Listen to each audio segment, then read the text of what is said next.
자, 기술 유출이랑 영업비밀 관련돼서 말씀을 드릴게요. 이 부분은 약간 힘들 수도 있어요. 대충 이렇다. 이 정도만 아시면 될 것 같습니다. 약간 무서운 얘기가 좀 많이 들려있어가지고.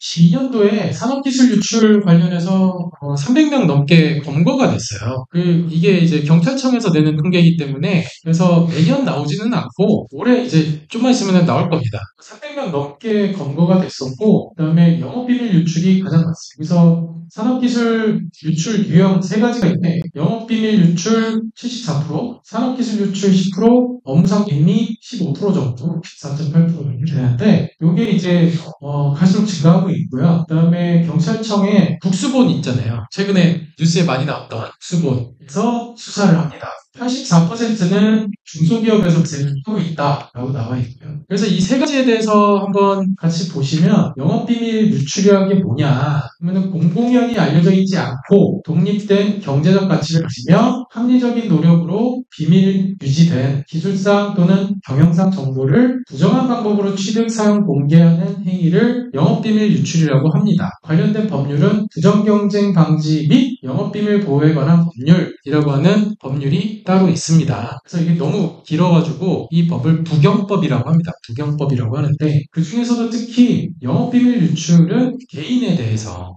적용되는 경우가 많기 때문에 이런 기술기업 다니시는 분들은 반드시 알고 계셔야 되는 그런 법률입니다. 오늘 그냥 쉽게 한번 설명을 해드리려고 노력을 할 테니까 한번 보시면 될 것 같고 그 다음에 산업기술 유출이 있습니다. 산업기술 유출은 국가 또는 기업이 보유한 핵심 산업기술이 부정한 방법으로 경쟁사나 해외 행위를 산업기술 유출이라고 말합니다. 그래서 이 관련된 법률은 산업기술의 유출 방지 및 보호에 관한 법률이라고 합니다. 그래서 산업기술보호법이라고 얘기를 해요. 특히 국가 핵심 기술에 해당한다라고 할 경우에는 국가 이익과 경제 안보에 중요한 영향을 미치기 때문에 가중처벌됩니다. 그래서 국가 핵심 기술에 해당하냐 아니냐가 되게 중요한데 다행일 수도 있고 불행일 수도 있지만 미래보는 여기에 해당하지는 않습니다. 근데 산업기술에 해당할 수는 있어요. 그러니까 산업기술 중에 국가 핵심 기술에 해당하지는 않지만 산업기술에는 해당합니다. 자, 그리고 마지막은 업무상 배임.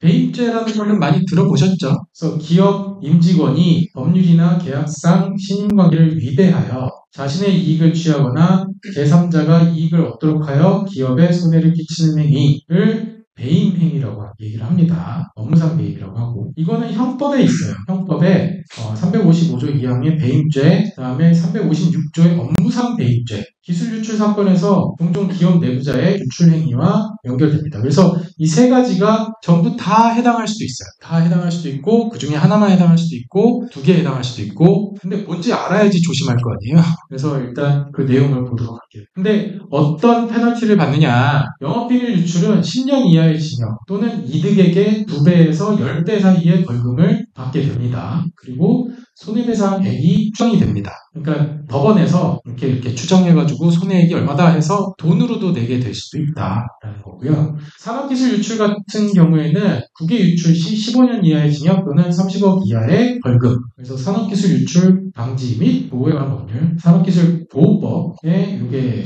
규정이 되어 있고요. 업무상 배임은 형법에 있어요. 그래서 5년 이하의 징역 또는 1,500만 원 이하의 벌금. 그 다음에 업무상 배임의 경우에는 가중처벌됩니다. 그래서 10년 이하의 징역 또는 3,000만 원 이하의 벌금. 만약에 배임으로 이득액이 5억 원 이상인 경우에는 가중처벌돼가지고 3년 이상의 형을 받게 될 수도 있습니다. 이거는 이제 특경법이라고 해서 특정 경제범죄 가중처벌 등에 관한 법률이라고 있습니다. 그래서 5억 이상이냐 아니냐가 배임에서 되게 중요한 판단을 받을 수 있습니다. 그래서 그런 주요 검거 사례가 있는데 다 보실 필요는 없고 경기 남부경찰청 요 근처예요. 요 동네에서 일어난 사건인데 디스플레이 관련 개발 업무를 하다가 해외 동종업체 이직을 목적으로 기업의 핵심직이 포함된 자료를 USB에 넣어가지고 유출했어요. 그래서 부정사용한 피의자를 검거해서 승체했다 최근에. 그리고 울산에서 일어난 일이 있는데 울산에서 드론 회사에서 드론 관련 기술 자료를 절취라는 게 별거 아닙니다. 그러니까 피해에 있었던 관련 자료를 USB에 넣어서 밖으로 가져갔다. 절취라고 불립니다. 절취하여 경쟁 업체를 설립한, 그러니까 창업을 한 거예요, 이분이. 창업을 하고 그로부터 기술을 넘겨받아 국제과제 수행에 사용한 대학 교수분들이 연구과제 같은 거를 해서 이제 대학원생들 뭐 연구비도 주고 뭐 급여 같이 주고 하는데 근데 마음이 급했던 거죠. 그래서 대학 교수도 같이 검거돼서 송치가 된 사건이 있습니다. 그래서 이런 사건들이 굉장히 많아요. 보면은 대기업보다 중소기업이 압도적으로 많습니다. 그래서 중소기업이 이런 기술 유출 피해가 되게 많고, 그다음에 외부인보다는 내부인 91%. 자, 그리고 국내 기업 간 유출이 국외 기술 유출보다 더 많습니다. 이거에 대해서는 항상 조심해야 된다라는 거고요. 영업비밀과 대응 전략에 대해서 하도록 하겠습니다. 그럼 이제 영상이 네, 국내 카메라 교환 렌즈 제조사의 신제품 정보와 영업 비밀을 빼내 경쟁업체를 차린 직원들이 경찰에 붙잡혔습니다. 서울지방경찰청 국제범죄수사대는 이 업체 직원 7명을 붙잡아 이 가운데 41살 김모 씨를 구속하고 이들과 범행을 모의한 폴란드인 총판업자 37살 A씨를 지명 수배했습니다. 이 업체 직원이었던 김 씨 등은 지난해 2월부터 1년여 동안 A씨로부터 33억 원을 투자받아 퇴사할 때 빼돌린 거래처 정보 등 영업 비밀을 이용해 동종업체를 차린 혐의를 받고 있습니다. 네, 중간에 또 해외 기업이 하나 껴있죠. 그래서 이런 사건들이 많이 일어나고 있습니다. 조금 더 딥하게 볼게요. 영업비밀이라고 하는 게 뭐냐. 그래서 부정경쟁 방지 및 영업비밀 보호에 관한 법률의 2조에 나와 있는데, 그러니까 영업비밀이 뭐냐? 그러면 공연히 알려져 있지 아니하고, 그러니까 비밀성이 있어야 된다. 그러니까 원래부터 알고 있었던 거다. 그리고 인터넷에 다 있는 거예요. 뭐 유튜브에 다 있습니다. 그러면은 영업비밀 아니에요. 그리고 두 번째는 독립된 경제적 가치를 가지는 것이어야 됩니다. 뭐 고객사 연락처 이런 것들은 경제적 가치가 있습니다. 왜냐면 그 영업권의 일부에 해당하기 때문에. 그래서 고객사 연락처 이런 거는 독립된 경제적 가치가 있고, 그 다음에 설계도면 이런 건 당연히 경제적 가치가 있습니다. 그 설계도면을 만드는 과정에서 설계 엔지니어의 노력이 들어갔고, 인건비가 투여가 됐고, R&D 비용이 들어갔고, 그걸로 제품을 만들 수도 있고 하기 때문에 경제적 가치가 있는 거죠.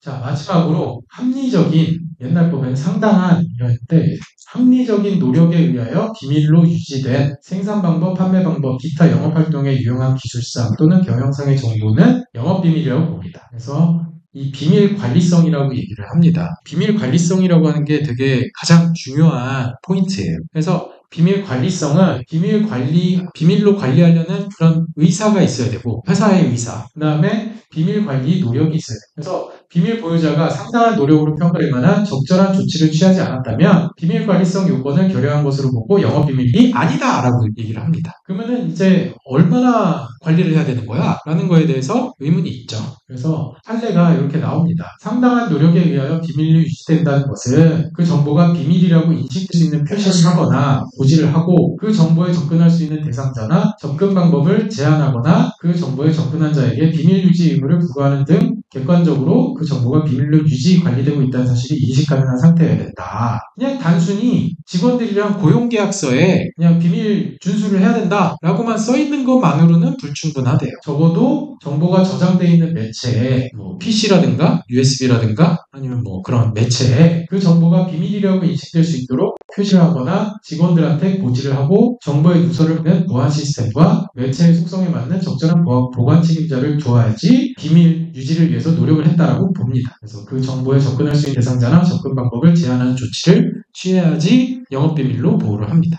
규정은 있는데 이거 전혀 준수하지 않았다. 그리고 대외비 표시, 비밀 표시 이런 없는 자료도 많이 포함되어 있었다. 그리고 직원은 누구나 서버에 접속해서 본인 업무와 관계없는 자료도 제한 없이 접근할 수 있었다면, 그러면은 비밀 관리를 제대로 안 했다라고 봐서 영업비밀 유출이라고 판단을 하지 않습니다. 그래서 이게 이제 영업비밀 침해가 이루어지지 않았다라고 봤던 케이스예요.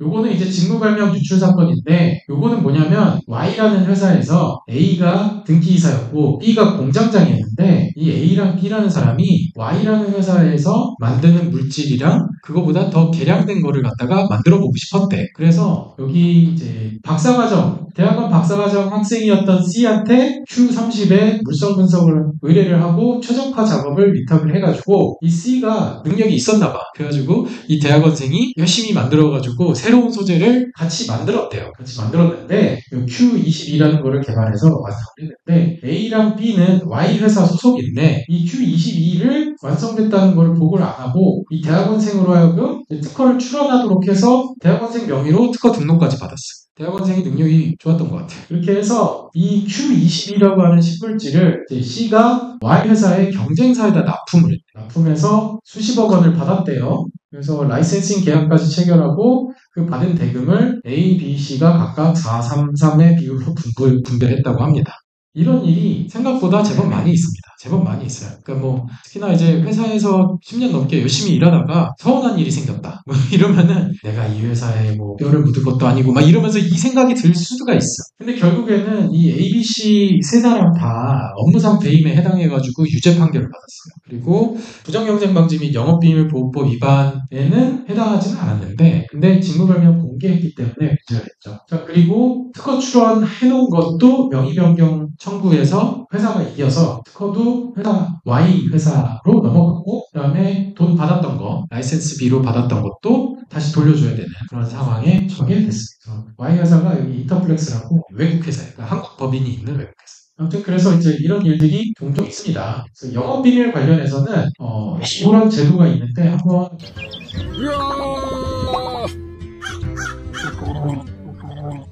얼마 전 퇴사한 직원이 영업비밀과 연구자료를 훔쳐갔다. 이대로는 안 된다. 그걸 써야겠어. 좋아, 이거라면 지켜낼 수 있어. 지금까지 이런 테크는 없었다. 말방구 안녕하세요. 말방구 실험실 프로서 딴뜨공 트위스입니다. 자, 인트로 애니메이션 보셨나요? 이제는 정보 자체가 돈이 되는 시대가 됐습니다. 나만의, 아니 우리 회사의 기술, 겸용 비밀 정보가 누군가를 통해 외부로 유출이 된다면 정말 생각하기도 싫은데요. 회사의 존망 자체가 위태로워질 수가 있기 때문입니다. 특히 최근 기사만 보더라도 대기업의 영업비밀 정보 유출로 인해 막대한 손실 피해 소식을 접할 수가 있었는데요. 이게 정말 대기업에서만 일어나는 일일까요? 회사의 오너뿐만 아니라 개인의 정말 중요한 정보를 가지고 계시다면 오늘 영상을 끝까지 시청해주시면 좋을 것 같습니다. 간단한 등록 하나만으로 나만의 영업비밀 보호를 시작할 수 있기 때문인데요. 자, 그럼 지금부터 말방구 실험실과 함께 하시죠. 고고고! 자, 오늘은 제품 리뷰가 아닌 특허청 원본 증명 제도와 서비스에 대해서 알아보려고 하는데요. 바로 원본 증명 서비스가 그것입니다. 우리는 너무나 많은 정보 안에서 살아가고 있습니다. 그런데 과연 어떤 정보가 오늘 이야기하는 영업비밀에 들어갈까요? 정보라고 해도 가치가 있어야 지키고 관리할 필요가 있지 않을까요? 일단 불특정 다수가 내 정보에 대해 모르고 있어야 합니다. 그리고 중요한 건 경제적 유용성을 가지고 있어야 하는데요. 그 정보를 취득하기 위해서는 상당한 비용이나 노력이 들어가야 한다는 말이죠. 마지막으로 그 정보가 비밀로 유지 관리가 되고 있어야 합니다. 누구나 열람할 수 있는 정보는 더 이상 비밀이 아니기 때문이죠. 이렇게 정의를 내리면 어렵나요? 쉽게 말해서 코카콜라의 제조 방법을 떠올리시면 됩니다. 바로 이런 정보는 외부로 노출될 경우 회사에 치명적인 피해를 입힐 수가 있는데요. 이런 일들이 대기업에서만 발생하는 일은 결코 아닙니다. 그래서 최근에 이런 일로 피해를 입으신 분과 인터뷰를 해봤습니다. 일단 이렇게 인터뷰에 응해주셔서 감사드립니다. 네, 안녕하세요. 실례지만 지금 하고 있는 일이 어떤 일이시죠? 저는 마스크 회사를 제도 유통하는 회사를 조금을 운영하고 있습니다. 혹시 타사 대비 장점이 있다면 어떤 게 있을까요? 우리 제품은 경쟁사 대비 20% 이상의 밀백 효과와 피부 진정 효과가 입증된 제품이라 소비자에게 인기가 많았죠. 그럼 매출은 괜찮았겠는데요? 유튜버, SNS 등 실사용자의 체험수가 올라오면서 매출 역시 기대 이상으로 올라갔습니다. 네. 그런데 뭐가 문제나요? 매출도 높았는데. 최근 들어 매출이 급격히 줄어들어가지고 이제 확인해보니까 퇴사한 이 팀장이 그럴 줄 몰랐네요. 우리 회사 영업비밀을 가지고 창업해 유사 제품을 더 저렴하게 유통하고 있더라고요. 그럼 좀 어렵겠지만 그 영업비밀에 어떤 내용이 들어갔는지 말씀해 주실 수 있으실까요? 제품의 성분 배합 비율과 주재료 그리고 제조 과정과 같은 중요 정보를 회사 비밀 자료까지요. 네, 다 들어있었는데 그 자료를 가지고 퇴사할 줄 몰랐네요. 회사가 커지면 같이 성장할 줄 알았는데 네. 고생 많으셨겠네요. 그런데 특별히 오늘 저희 인터뷰에 응해 주신 이유가 있으시다고. 네. 사실 그동안 입은 피해를 충분히 보상받기 어려울 거라 생각했습니다. 법정에서 영업비밀을 입증받는 과정이 까다롭기 때문이죠. 더구나 이 팀장이 원래 입사 전부터 자기가 보유하고 있던 정보였다고 우기는 바람에 법정 분쟁이 길어졌습니다. 그래서 어떻게 하셨나요? 해당 자료들을 영업비밀로 관리하는 거에도 원본 증명 서비스를 등록해 두었는데 특허청 영업비밀 보호센터에서 발급받은 원본 증명서가 이 팀장의 주장이 거짓임을 입증하는 데 도움이 많이 되었죠. 이게 특허로 등록한 것도 아니고 영업비밀 원본 증명 서비스로 등록한 것도 법적으로 증거 인정받을 수가 있나 보네요. 특허로 등록은 안 했지만 우리 회사 영업비밀을 입증했죠. 영업비밀 보호센터에서 발급받은 원본 증명서로 해당 영업비밀의 보유 여부, 문제와 보이시점, 영업비밀 보호법을 위해 추정을 받을 수 있었습니다. 오늘 인터뷰에 응해주셔서 감사드립니다. 네, 감사합니다. 자, 인터뷰를 통해 알 수 있었지만 이게 대기업뿐만 아니라 소상공인 혹은 개인의 중요한 정보까지도 특허청의 영업비밀 원본 증명 서비스를 이용하면 영업비밀 보유 사실 자체를 입증할 수가 있었는데요. 사실 원본 증명 서비스에 미리 등록해 두지 않으면 나중에 오히려 정보를 빼돌린 사람이 본인의 소유라고 주장할 수도 있습니다. 따라서 자신의 중요한 정보는 미리 등록을 해서 원본임을 증명을 해두는 것이 피해를 줄일 수 있는 방법이라 생각이 드는데요. 그럼 원본 증명 서비스는 어떻게 이용할 수 있을까요? 일단 영업비밀을 워드, 한글과 같이 전자문서한 다음 특허청 영업비밀보호센터 홈페이지에서 등록하면 됩니다. 어렵지가 않죠. 공인인증서를 이용해서 이용자의 전자서명도 함께 제공해야 하는데요. 등록이 되면 영업비밀보호센터에서 전자지문과 서명된 전자지문 등록 시점을 보관하게 됩니다. 원본 파일을 보관하지 않으므로 이용자가 원본 파일이 유실되지 않도록 별도로 관리를 해야 하는데요. 만약 유출 피해가 발생하면 법원 등 외부기관 제출용으로 원본 증명서를 발급받을 수가 있습니다. 살다 보면 정말 별의 별일들이 생기기 마련인데요. 하지만 어떤 일을 하던 영업비밀 원본 증명 서비스는 최소한의 나만의 중요 정보를 보호할 수 있는 가장 간편한 서비스라 할 수가 있습니다. 누가 언제부터 어떤 정보를 가지고 있었는지 그 사실관계를 손쉽게 입증할 수 있기 때문이죠. 오늘은 이렇게 접히는 스마트폰을 리뷰한 건 아닙니다. 하지만 정말 유용한 서비스를 소개할 수 있어서 개인적으로는 뿌듯했는데요. 우리 아버지, 삼촌, 이모, 고모 아니면 가까운 지인에게라도 이런 중요한 정보는 함께 공유해보면 어떨까요? 오늘 리뷰는 여기까지. 지금까지 말방구 시험실 프로듀서 딴지공 트리비스였습니다. 감사합니다. 여러분 안녕. 짠. 나름 각 리뷰 쪽에서 유명한 유튜버인데 재밌게 설명한 것 같아가지고 가져왔습니다. 영업비밀 유출 유형이 이렇게 6가지가 있어요. 그래서 영업비밀 부정취득행위, 그러니까 회사가 갖고 있는 고객 연락처 또는 여러분들이 만들긴 했지만 회사 소유인 설계 도면 또는 장비의 도면 그런 것들을 이제 부정취득하면은 여기에 해당하게 되는 거죠. 그리고 남목은 그 부정취득한 사람으로부터 악의취득, 이게 법률 용어에서는 악의라고 하면은 알면서 취득했다, 이게 악의취득이고요. 그 다음에 부정취득자로부터 선의취득, 잘 모르고 전달받았는데 나중에 이게 영업비밀을 부정취득한 거였구나라는 걸 나중에 알게 된 거예요. 이게 또 해당할 수가 있습니다. 그리고 라목은 비밀유지 의무가 있는데 이걸 어긴 사람, 그리고 비밀유지 위반자로부터 알면서 취득한 사람 또는 모르고 취득했는데 나중에 알게, 이렇게 6가지로 나눠집니다. 그래서 영업비밀 부정취득행위는 여기 이제 절취, 기망, 협박, 그 밖에 부정한 수단으로 영업비밀을 취득하는 행위 또는 그 취득한 영업비밀을 사용하거나 공개하는 행위가 영업비밀 부정취득행위에 해당하고요. 그 다음에 여기는 알면서 받은 것, 그 다음에 모르고 받았는데 나중에 알게 되고, 나중에 알게 되면서 그 영업비밀을 사용하거나 공개하면 그러면은 영업비밀 유출행위에 해당하게 됩니다. 그리고 라목에는 비밀유지 의무를 위반한다. 그러니까 계약관계 등에 따라서 영업비밀을 비밀로서 유지해야 될 의무가 있는 사람이 부정한 이익을 얻거나 영업비밀의 보유자에게 손해를 입힐 목적으로 영업비밀을 사용하거나 공개하는, 회사에 소속돼 있다 그러면은 우리는 고용계약관계가 성립이 돼 있기 때문에 비밀유지 의무가 있어요. 그리고 이 회사에 컨설팅을 왔다. 컨설팅을 온 사람은 이 회사랑 계약을 했기 때문에 컨설팅의 계약에 따른 비밀유지 의무가 있게 되는 거죠. 그래서 비밀유지 의무 있는 사람이 공개를 하거나 사용하거나 이런 행위들이 여기에 해당하게 됩니다. 그래서 이 중에 재밌는 것들이 좀 있습니다. 해석의 여지가 있는 부분이 있어요. 그래서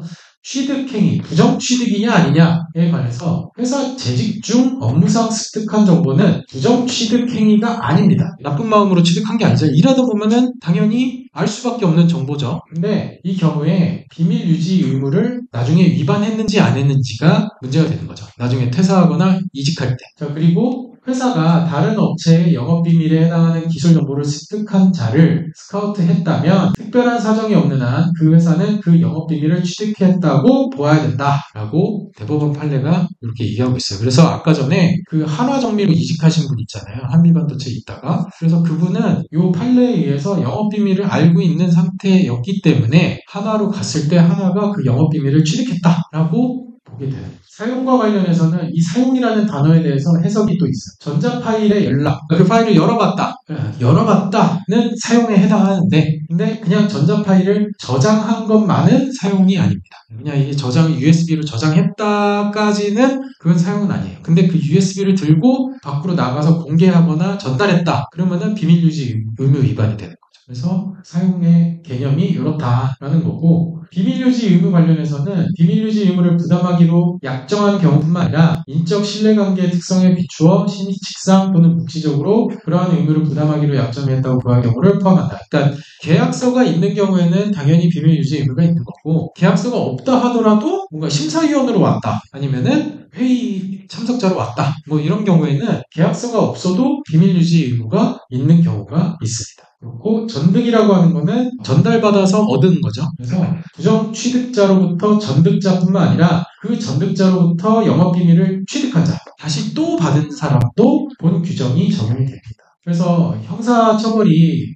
꽤 셉니다. 그래서 영업비밀을 외국에서 사용하거나 외국에서 사용될 것이 알면서도 이제 각호에 해당하는 행위를 한 자는 15년 이하의 징역 또는 15억 원 이하의 벌금에 처한다 라고 되어 있습니다. 그래서 각호는 여기에 해당하는데 아까 전에도 얘기했던 내용이니까 이건 넘어가겠습니다. 근데 여기 보면은 미수범도 처벌이 됩니다. 외부에서 너 이번에 내가 얼마 챙겨줄 테니까 너네 회사에 무슨 자료 좀 가져와. 해서 거기서 오케이 한 다음에 약간 시도를 했다. 그러면은 성공하지 못했다 하더라도 미수범으로 처벌될 수가 있어요. 그래서 아예 그냥 그런 마음을 먹지 않는 게 좋습니다. 그리고 예비 음모죄가 뭐냐면 이렇게 음모하는 거죠. 야, 이거 이렇게 해가지고 빼돌리자. 그래서 그런 예비죄도 여기 적용이 되고, 양벌 규정. 그러니까 그걸 시킨 사람이 외부의 다른 회사였어. 그러면 그 회사도 역시나 벌을 받게 됩니다.